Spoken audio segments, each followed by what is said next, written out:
here? What? What? No, just It's a monitor. Just remember.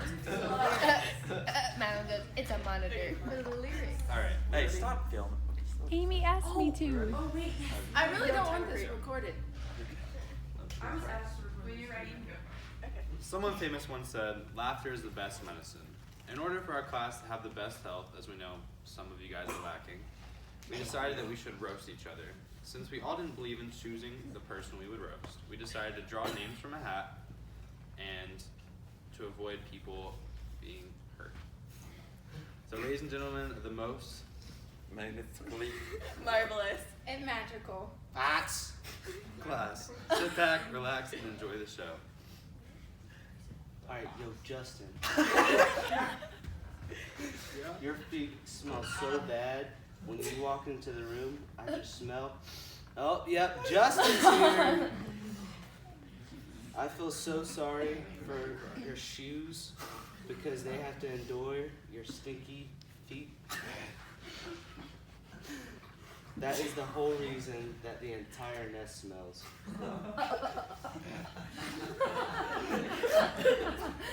So, talking about things that are stinky, you know what else really stinks? Luke shredding. Now, we all know that he preaches about how he's like the best shredder, born to shred. But dang, if we're talking about Justin's smelly feet, we'll convert that to shredding and then times that by 10 and that's his shredding. Now, the other day while he was shredding, he was going down the hill and he popped over to a couple of bubbles and bam, there goes his knees. Dang, you could have heard them from like a mile away, like no freaking joke. And so like, if he ever wanted to go into search and rescue, the people would be like, oh, I know that somebody's coming because I can hear Luke's knees from the moment he gets it.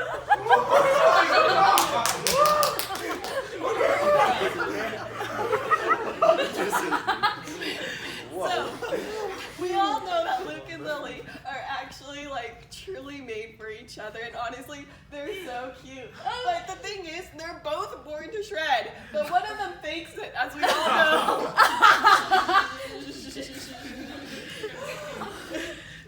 And I think it's Luke that's faking it. So, Luke, my friend, shredding is pretty bad and pretty stinky, and you know what? You can get better. Okay. At least I can rest easy at night knowing I'm not as bad as Garvin at snowboarding. Judy sliding down Tweedledee on his butt could have made it down before you.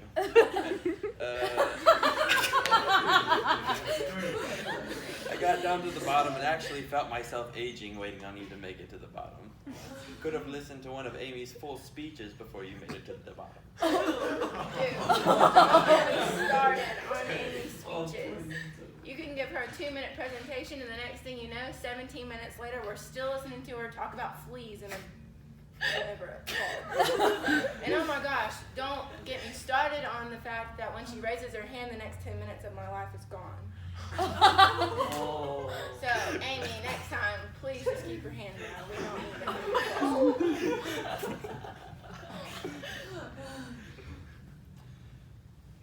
Just reading through this speech, I can really tell, Tanner, you just can't spell. I was reading through, and when you talk about me, you having to endure my feet, or my shoes endure my feet, you spelled it I-N-D-O-O-R. Do you know what that is? Do you know where we are right now? That's endures. Not when you have to endure something. I remember once Tanner comes to me and says, Justin, how do you spell insight? And it's in the name. Insight. Plain and simple, right there. Not to mention how your sentence structure and your grammar just flows so well. When you say, I feel sorry for the shoes the have to endure your stinky feet. Sorry.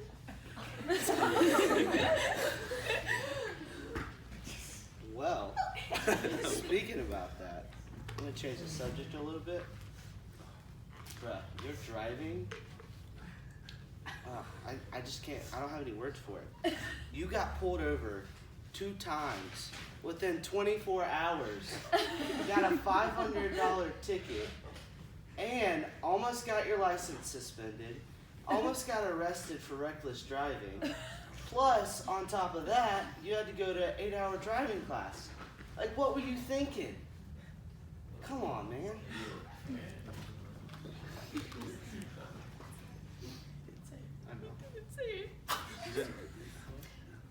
Okay, so Justin got pulled over, did a couple of interesting things, and let's talk about interesting things, and that's Luke's ability to talk. So we all remember at the introduction of this speech, he said magnificently as supposed to be magnificently. Now this guy, I love him, but he can't speak to save his life. He'll be talking about one thing and he'll be like, and then completely forget what he was going to say. We all know that one time, or half of us do, when we were sitting in the box van just rolling along and Luke looked at Arby's and he said, "Oh, I love Arby's. Gotta get some of that roast beef." Roast! I said, "I'm gonna roast you." Honestly, it's like, you don't even know how to roast. It's like, his roast about Ashley was all about how she should shred, how she needs to get better at shredding, but I think he needs to get better at speaking, because he goes talking and he's like roasting this and roasting that, and like nobody knows what he's saying. That's rough. So, we all know that Luke can't speak, but you know what? At least he can spell. Alright,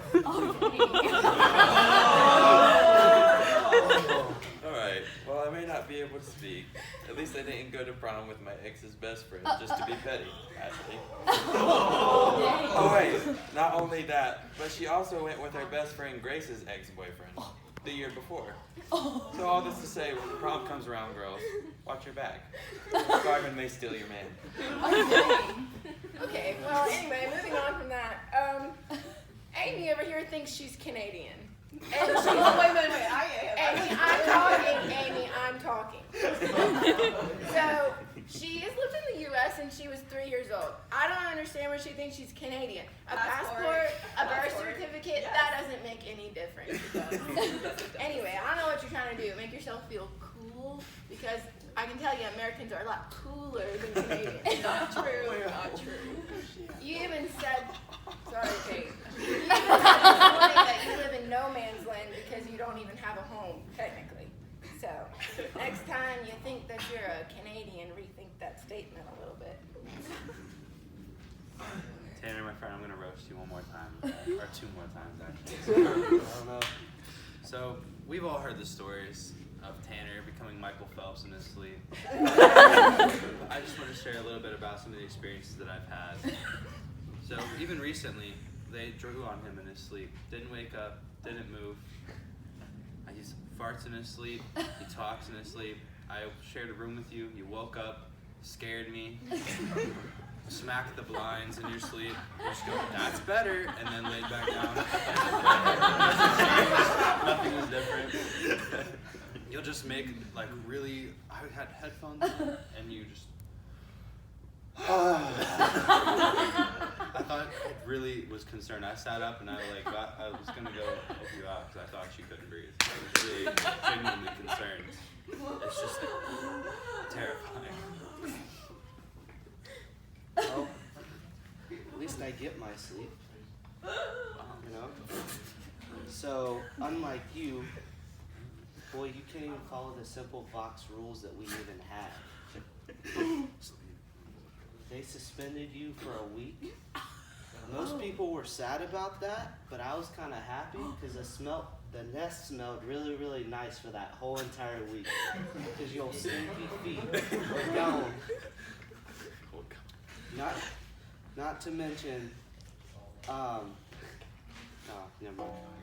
Yeah, that's it. Okay, so talking about getting suspended. So when you did that, you had your car taken. Wait a minute. Oh, you're not Luke. I'm sorry. Taken away by your parents because you got suspended. And I mean, like, dang, man, your car's gone now. Now you can't really get anyway, but at least you have Lily to take you around.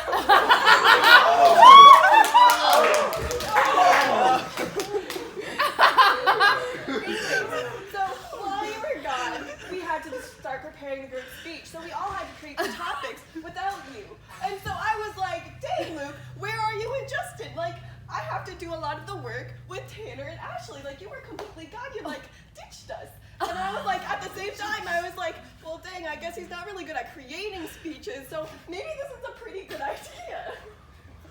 So, it's like, the other time he gave a speech, it was about the flat earth. So he was talking about how the earth was constantly moving at an upwards velocity, and that's why we feel gravity. Then about 1 minute later, he quoted how a Bible verse saying that the earth does not move. How can the earth move upwards at a high velocity while not moving at the same time? His speech completely contradicted each other.